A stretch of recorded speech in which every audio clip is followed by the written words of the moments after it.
पोहोचणार आहोत। सिद्धार्थ, थोडं थांबवते आणि थेट नागपुरात जाणार आहोत, कारण नागपूरमध्ये नुकतेच उपमुख्यमंत्री देवेंद्र फडणवीस दाखल झालेले आहेत। नागपूर इथल्या विमानतळावर सगळ्या कार्यकर्त्यांच्या आणि तिथे उपस्थित असलेल्या सगळ्या भाजपच्या नेत्यांच्या चेहऱ्यावर, पदाधिकाऱ्यांच्या चेहऱ्यावर एक वेगळं हास्य, समाधान आणि एक वेगळा आनंद आज पाहायला मिळतोय, कारण उपमुख्यमंत्री झाल्यानंतर महाराष्ट्राचे उपमुख्यमंत्री देवेंद्र फडणवीस नागपुरात दाखल झालेले आहेत। तर ही थेट दृश्य नागपूर विमानतळाबाहेरची आहेत। कोणत्याही क्षणी देवेंद्र फडणवीस हे विमानतळाबाहेर येतील आणि त्यानंतर त्यांच्या वारीला, त्यांच्या रॅलीला सुरुवात होणार आहे। बाईक रॅलीचं या ठिकाणी आयोजन करण्यात आलेलं आहे। सत्ता बदलानंतर पहिल्यांदाच देवेंद्र फडणवीस नागपुरात येत आहेत, त्यामुळे त्यांचं जल्लोषात स्वागत कार्यकर्त्यांकडून केलं जात आहे आणि ही तमाम गर्दी जी आहे कार्यकर्त्यांची ही आपल्याला नागपूर विमानतळाबाहेर पाहायला मिळते। पोलीस बंदोबस्त सुद्धा मोठ्या प्रमाणात तैनात ठेवण्यात आलेला आहे। तर आमचे प्रतिनिधी तुषार कोळे आपल्यासोबत आहेत। तुषार, आपण पाहतोय ढोल ताशाच्या गजरात उपमुख्यमंत्री देवेंद्र फडणवीसांचं नागपूर विमानतळावर स्वागत आता पुढच्या कोणत्याही क्षणी होणार आहे। सगळेजण सज्ज झालेत, काय वातावरण आहे सध्या तिथे? अगदी थोड्या वेळामध्ये देवेंद्र फडणवीस हे विमानतळाच्या बाहेर येणार आहे आणि त्यांचं विमान लँड झालेलं आहे। अगदी कोणत्याही क्षणाला ते विमानतळाच्या बाहेर आहे। मात्र विमानतळाच्या बाहेरचं जर आपण दृश्य बघितलं, कशा प्रकारे ढोल ताशाच्या गजरामध्ये नागपूरकर भाजपचे कार्यकर्ते ते आपल्या लाडक्या नेत्याच्या स्वागतासाठी सज्ज असल्याचं पाहायला मिळत आहे। शेकडोच्या संख्येने भाजपचे कार्यकर्ते नागपूर विमानतळावर आलेले आहे। नागपूरच नाही तर विदर्भाच्या वेगवेगळ्या जिल्ह्यांना देखील इथे कार्यकर्ते पोहोचलेले आहे। देवेंद्र फडणवीस यांचं ज्यांचे स्वागत आहे त्यामध्ये ते सहभागी होत आहे। आपण बघू शकतो की ज्या विमानाने देवेंद्र फडणवीस आले त्या विमानाचे काही प्रवासी बाहेर येताना दिसले। देवेंद्र फडणवीस यांची देखील त्यांना देखील आपण बघू शकतो की ते देखील विमानतळाच्या बाहेर निघत आहे, लॉबीमध्ये पोहोचलेले आहे। त्यामुळे निश्चितच ज्या प्रकारे 2-3 दिवसापासून या स्वागताची तयारी आपण करत होतो, आपल्याला बघायला मिळत होती, त्यात लक्षात येते की कशा प्रकारे कार्यकर्त्यांच्या चेहऱ्यावर एक वेगळा उत्साह आहे।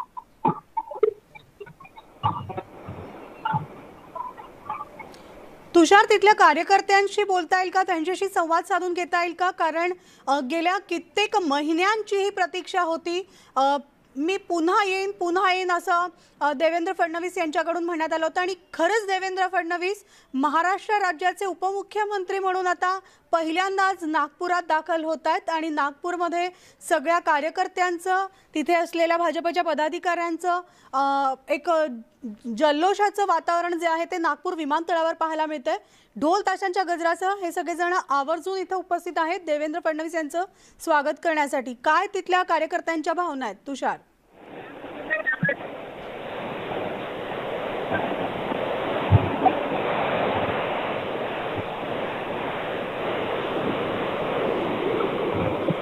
तर आपण तुषार यांच्याशी संपर्क साधणार आहोत। मात्र ही थेट दृश्य पाहतोय, विमानतळाबाहेरची दृश्य आहेत। कोणत्याही क्षणी देवेंद्र फडणवीस विमानतळाबाहेर येतील आणि त्यानंतर तिथे रॅलीला सुरुवात होणार आहे। विमानतळापासून ते थेट त्यांच्या निवासस्थानापर्यंत रॅलीचं आयोजन करण्यात आलेलं आहे। बाईक रॅलीचं आयोजन करण्यात आलेलं आहे।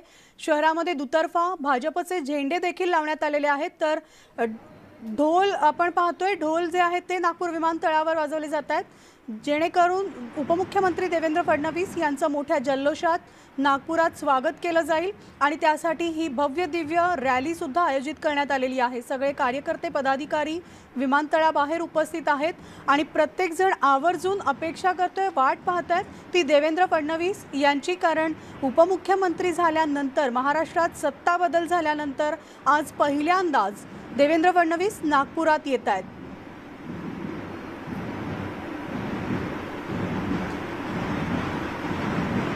तरी नागपूर विमानतळाबाहेरची आपण थेट दृश्य पाहतोय। तर भाजपचे झेंडे घेऊन कार्यकर्ते नागपूर विमानतळाबाहेर उपस्थित आहेत। पोलिसांचा देखील मोठा बंदोबस्त या ठिकाणी तैनात करण्यात आलाय। मात्र सगळ्यांनाच उत्सुकता आहे ती देवेंद्र फडणवीस यांची, कोणत्याही क्षणी ते नागपूर विमानतळाबाहेर येतील, कारण काही वेळापूर्वीच त्यांचं चार्टर्ड जे आहे ते लँड झालेलं आहे। त्यामुळे नागपूर विमानतळावर देवेंद्र फडणवीस दाखल झालेले आहेत। मात्र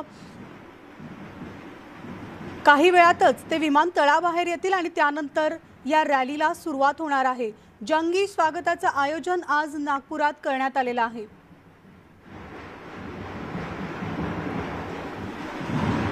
तर सगळ्या कार्यकर्त्यांच्या चेहऱ्यावर एकच आनंद उत्साह पाहायला मिळतोय।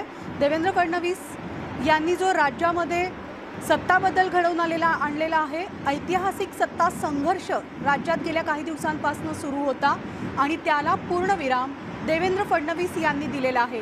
राज्यात शिंदे फडणवीस सरकार स्थापन झालेलं आहे, त्यामुळे सत्ता बदलानंतर आज पहिल्यांदाच उपमुख्यमंत्री देवेंद्र फडणवीस नागपुरात दाखल होत आहेत। तरी थेट दृश्य नागपूरमधली आहेत। देवेंद्र फडणवीस यांच्या कुटुंबियांना सुद्धा त्यांच्या निवासस्थानी जोरदार तयारी केलेली आहे। घराला फुलांची सजावट करण्यात आलेली आहे। तर अनेक ठिकाणी देवेंद्र फडणवीस यांचं छायाचित्र जे आहे ते रांगोळीद्वारे रेखाटण्यात आलेलं आहे। जागोजागी भाजपचे झेंडे लावण्यात आलेले आहेत। देवेंद्र फडणवीस यांचे शुभेच्छा फलक देखील शहरात लावलेले पाहायला मिळत आहेत। पुन्हा एकदा जाऊयात आमचे प्रतिनिधी तुषार कोळे यांच्याकडे। तुषार, सध्या कार्यकर्त्यांच्या मनात काय भावना आहेत? प्रत्येक जण उत्सुक आहे देवेंद्र फडणवीसांच्या स्वागतासाठी। सध्या ते विमानतळाच्या बाहेर आपल्याला दृश्य पाहायला मिळतात। त्यामध्ये ते नागपूर आणि शहर ग्रामीणचे जे कार्यकर्ते आहे, पदाधिकारी आहे, ते सध्या देवेंद्र फडणवीस यांना भेटत आहे, त्यांच्याकडनं त्यांचं स्वागत केलं जात आहे। पण एक गोष्ट निश्चित आहे की कार्यकर्त्यांच्या मनामध्ये एक वेगळा उत्साह आहे। तरी देवेंद्र फडणवीस यांना मुख्यमंत्री पद मिळालं नसतं तरी त्यांनी ज्या प्रकारे पक्षाचा आदेश मान्य करत कार्यकर्त्यांपुढे देखील एक वेगळा आदर्श ठेवलेला आहे। त्यामुळे कार्यकर्त्यांच्या मनामध्ये देवेंद्र फडणवीस यांच्याबद्दलची जी भावना आहे ती आणखी उंचावलेली आहे। आता देखील आम्ही जेव्हा सकाळला काही कार्यकर्त्यांसोबत बोलत आहोत तेव्हा देखील ते कार्यकर्ते तेच सांगत होते की देवेंद्र फडणवीसांचा जो आदेश पक्षाच्या आदेश त्यांनी मान्य केला आणि पक्षाच्या आदेशासाठी त्यांनी उपमुख्यमंत्री पद स्वीकारलं। त्यामुळे निश्चित कार्यकर्त्यांच्या मनामध्ये एक वेगळा उत्साह आहे। या क्षणाला जर नागपूर विमानतळावरचं वातावरण बघितलं निश्चितच दोन तासाच्या गजराने इतकं दुखवलेलं आहे की शेजाऱ्याच्या बसणाऱ्या व्यक्तीला देखील आपण आवाज ऐकू शकत नाही। इतकं दोन तासाच्या गजरामध्ये संपूर्ण वातावरण इथे दुमदुमून गेलेलं आहे। देवेंद्र फडणवीस नागपूरमध्ये दाखल झालेल्या विमानतळाच्या पोर्चमध्ये ते कार्यकर्त्यांना पदाधिकाऱ्यांना भेटत आहे। त्यानंतर ते काही वेळातच प्रसिद्धी माध्यमांसोबत देखील बोलणार आहे। त्यानंतर मग त्यांच्या रॅलीला सुरुवात होणार आहे। मात्र विमानतळावरून बाहेर येण्यास वेळ का लागतोय तुषार? कारण देवेंद्र फडणवीस विमानतळावर दाखल झालेले आहेत काही मिनिटांपूर्वी आणि सगळे कार्यकर्ते आसुसले आहेत त्यांना भेटण्यासाठी। जेवढा कार्यकर्त्यांसोबत VIP लॉन मध्ये गेलेले आहे त्यांची ते कार्यकर्त्यांसोबत थोडी प्राथमिक चर्चा करत आहे, कारण की रॅलीचा रूट कसा असेल, कार्यक्रमाचं स्वरूप कसं असेल हे देवेंद्र फडणवीसांना नेमकं माहीत नाही। आपल्या कार्यकर्त्यांकडनं ते समजून घेणार आहे की नेमकी रॅली कशी असणार आहे, कुठे रॅलीची सांगता होणार आहे, भाषण कुठे होणार आहे। आणि जसेही कार्यकर्त्यांसोबत प्राथमिक चर्चा झाल्यानंतर ते बाहेर निघेल थोड्या वेळामध्ये आणि बाहेर देखील कार्यकर्त्यांची मोठ्या संख्येने गर्दी आहे। त्यामुळे प्रत्येक कार्यकर्त्यांना वाटतं की देवेंद्र फडणवीस यांच्यासोबत त्यांची भेट व्हावी, मात्र गर्दी आणि कार्यकर्त्यांची संख्या बघणं ते शक्य नाही। त्यामुळे कशा प्रकारे नियोजन करायचं आणि कशा प्रकारे सामान्य नागरिकांना त्रास होणार नाही, कायदा सुव्यवस्थेचा प्रश्न निर्माण होणार नाही, वाहतूक पडवणार नाही, या सर्व गोष्टींचा विचार करून हा सगळा स्वागताचा कार्यक्रम पूर्ण करायचा आहे। त्यासाठी ते कार्यकर्त्यांसोबत चर्चा करणार आणि कार्यकर्त्यांसोबत चर्चा झाल्यानंतर ते लगेचच बाहेर निघणार आहे। अगदी बरोबर आहे। हे थेट दृश्य आपण नागपूर विमानतळावरची पाहतोय, ज्या ठिकाणी देवेंद्र फडणवीस यांचं स्वागत करण्यासाठी कार्यकर्त्यांची मोठी गर्दी पाहायला मिळतेय। तर ढोल पथक सुद्धा या ठिकाणी उपस्थित आहे। पोलिसांचा मोठा बंदोबस्त तैनात करण्यात आलेला आहे, कारण काही वेळापूर्वीच देवेंद्र फडणवीस नागपूर विमानतळावर दाखल झालेले आहेत। सध्या ते VIP लाउंजमध्ये आपल्या कार्यकर्त्यांकडून, पदाधिकाऱ्यांकडून आजच्या संपूर्ण दिवसाच्या कार्यक्रमाचं आढावा घेत आहेत। रॅलीचं जे आयोजन करण्यात आलेलं आहे, ही रॅली नेमकी कुठून कुठपर्यंत आयोजित करण्यात आलेली आहे त्याचा देखील ते आढावा घेतात आणि त्यानंतर पदाधिकाऱ्यांची चर्चा झाल्यानंतर देवेंद्र फडणवीस कोणत्याही क्षणी विमानतळाबाहेर येतील आणि ते विमानतळाबाहेर येताच कार्यकर्त्यांचा मोठा उत्साह, जयघोष, जल्लोष पाहायला मिळणार आहे. कारण आज शहरामध्ये ठिकठिकाणी भाजपचे झेंडे जे आहेत ते लावण्यात आलेले आहेत. त्यांच्या घराला फुलांची सजावट करण्यात आलेली आहे. तर घराभोवती आणि शहरातल्या इतरत्र ठिकाणी देवेंद्र फडणवीस यांच्या छायाचित्राची रांगोळी रेखाटण्यात आलेली आहे. त्या एकूणच देवेंद्र फडणवीस उपमुख्यमंत्री झाल्यानंतर पहिल्यांदाच नागपुरात दाखल होत आहेत आणि नागपुरात दाखल झाल्यानंतर कार्यकर्त्यांनी, पदाधिकाऱ्यांनी, तमाम नागपूरकरांनी आज विमानतळावर एक मोठी गर्दी केलेली आहे, जेणेकरून आपल्या नेत्याचं, आपल्या लाडक्या नेत्याचं मोठ्या उत्साहात स्वागत केलं जाईल. शक्ती प्रदर्शन जे आपण ज्याला म्हणू शकतो ते आज नागपुरात पुन्हा एकदा पाहायला मिळणार आहे. तर ढोल ताशाच्या गजरात संपूर्ण विमानतळ परिसर जो आहे तो खरं तर दणाणून गेलेला आहे. कारण ढोल पथक या ठिकाणी आलेलं आहे आणि सगळ्यांना उत्सुकता आहे ती देवेंद्र फडणवीस यांची आणि ते कोणत्याही क्षणी आता नागपूर विमानतळाबाहेर येतील. सध्या नागपूर विमानतळावर ते दाखल झालेले आहेत.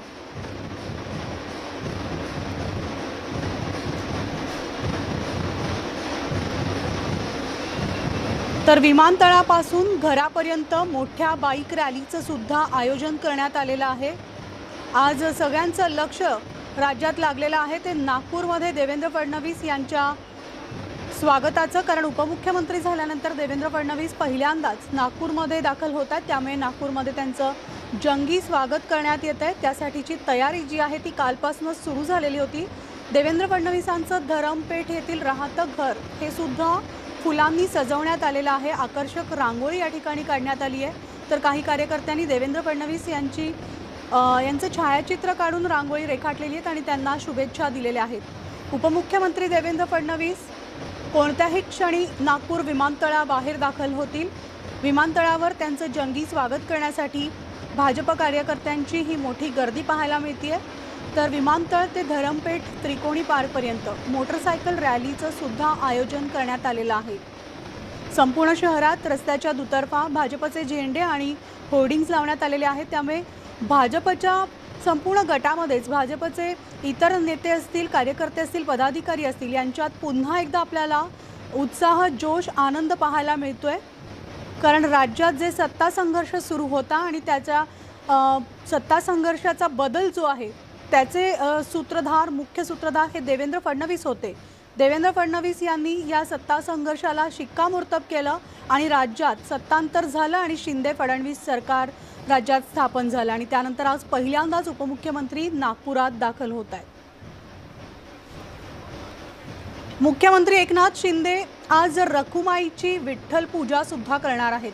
तर एकीकडे नागपुरात देवेंद्र फडणवीसांच्या स्वागतासाठी नागपूरकर उत्सुक आहेत आणि दुसरीकडे आता महत्त्वाची बातमी मिळते ती म्हणजे मुख्यमंत्री एकनाथ शिंदे विठ्ठल रखुमाईची पूजा करणार आहेत. 10 जुलै रोजी आषाढी एकादशी आहे आणि या आषाढी एकादशीचा मान जो आहे तो मुख्यमंत्र्यांना सपत्नीक मिळणार आहे. त्यामुळे यंदा आषाढी एकादशीला मुख्यमंत्री कोण असणार याची उत्सुकता काही दिवसांपासून सगळ्यांना होती. याविषयी चर्चा रंगू लागल्या होत्या. अखेर शिंदे दाम्पत्य या विठ्ठलाची महापूजा करणार आहेत. पूजेचं निमंत्रण देण्यासाठी श्री विठ्ठल रुक्मिणी मंदिर समितीचे सहअध्यक्ष मुंबईमध्ये पोहोचलेले आहेत. तर विणा विठ्ठल रखुमाईचा फोटो, तुळशी माळ आणि टोपी घेऊन ही समिती सदस्य मुख्यमंत्री निवासस्थानी दाखल झालेली आहे. मुख्यमंत्र्यांना पूजेचा मान देण्यासाठी मंदिर समिती जी आहे ती मुख्यमंत्र्यांच्या ठाण्यातील निवासस्थानी दाखल झालेली आहे. सत्ता बदलानंतर आता मुख्यमंत्री शिंदे दाम्पत्य सपत्नीक विठ्ठल रखुमाईची पूजा जी आहे ते करणार आहे. त्या पूजेचा मान मुख्यमंत्री शिंदे कुटुंबाला मिळालेला आहे. 10 जुलै रोजी आषाढी एकादशी आहे आणि आषाढी एकादशीच्या पूजेचा मान हा मुख्यमंत्र्यांना असतो. यंदा या पूजेचा मान मुख्यमंत्री एकनाथ शिंदे आणि त्यांच्या पत्नी लता एकनाथ शिंदे यांना मिळणार आहे. यांच्या हस्ते पांडुरंगाची, विठ्ठल रखुमाईची पूजा केली जाणार आहे. तर आमचे प्रतिनिधी अजित मांढरे आपल्यासोबत आहेत. अजित, काय सविस्तर माहिती मिळते?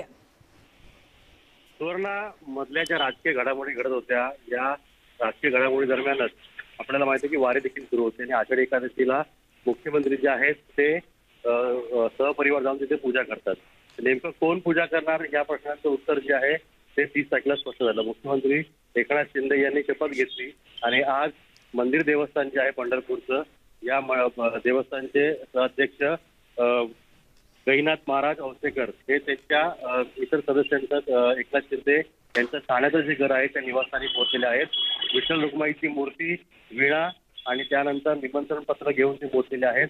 रितसर निमंत्रण दिलं जाईल आणि त्याचबरोबर टोपी, तुळशीचा हार आणि मानाचा टॉवेल जो आहे तो दिला जाईल. आणि ते टॉवेल घेऊन त्या पूजेला एकनाथ शिंदे यांना परिवार हजर राहायचंय. पहाटे 4 वाजता 10 तारखेला ही पूजा होणार आहे. आणि या पूजेकरता की निमंत्रण असतं जे महाराष्ट्र शासन स्थापित समिती असते, ही या शासन स्थापित समितीचे जे सर्व पदाधिकारी आहेत ते मुख्यमंत्र्यांच्या निवासस्थानी आलेले आहेत आणि त्यांनी एकनाथ शिंदे यांना निमंत्रण दिलं आहे. थोड्याच वेळात एकनाथ शिंदे जे आहेत ते याबाबत सर्व प्रसारमाध्यमांना माहिती देणार आहे. अजित, मंदिर समितीचं पथक जे आहे किंवा मंदिर समिती जी आहे जे निमंत्रण देण्यासाठी एकनाथ शिंदे यांच्या निवासस्थानी उपस्थित आहेत, ते आत गेलेत का? मुख्यमंत्र्यांशी चर्चा झालेली आहे का? काय सविस्तर माहिती त्यांच्याकडनं देण्यात येते का? काही माहिती मिळाली आहे का? कारण विठ्ठल रखुमाईची पूजा आणि शासकीय पूजा हा मान एक विशेष असतो आणि महाराष्ट्राला गेल्या कित्येक वर्षांपासून ही परंपरा लाभलेली आहे. बरोबर आहे. साधारणपणे अर्ध्या तासापूर्वी ही संपूर्ण समिती जी आहे ती या ठिकाणी आली होती आणि त्यांनी तिथे रितसर जो प्रोटोकॉल आहे तो फॉलो करत मुख्यमंत्र्यांचे आतून जेव्हा आदेश आले त्यानंतर त्यांना आतमध्ये सोडलं गेलेलं आहे. त्या आतमध्ये त्यांची एकनाथ शिंदे यांची भेट देखील झालं असं कळतंय.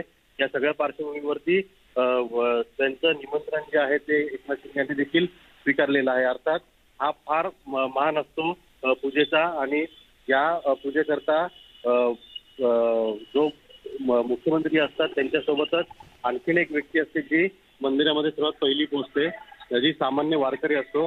त्या सगळ्या बाबी ज्या आहेत त्या आता रितसर पूर्ण केले गेलेले आहेत आणि त्यानुसारच एकनाथ शिंदे यांनी हे निमंत्रण जे आहे ते स्वीकारलं असून समितीची त्यांची भेट देखील झालेली आहे. धन्यवाद अजित या सविस्तर माहितीसाठी. तर शिंदे दाम्पत्य आज विठ्ठलाची महापूजा करण्याचा मान त्यांना आज निमंत्रण जे आहे ते मंदिर समितीकडनं देण्यात आलेलं आहे. 10 तारखेला आषाढी एकादशी आहे आणि त्या दिवशी पंढरपुरात विठ्ठल रखुमाईची महापूजा जी आहे ती केली जाणार आहे. पहाटे ही महापूजा होते आणि त्याचा मान यंदा मुख्यमंत्री झालेले नवनिर्वाचित मुख्यमंत्री एकनाथ शिंदे आणि त्यांची पत्नी लता शिंदे यांना हा पूजेचा मान देण्यात आलेला आहे.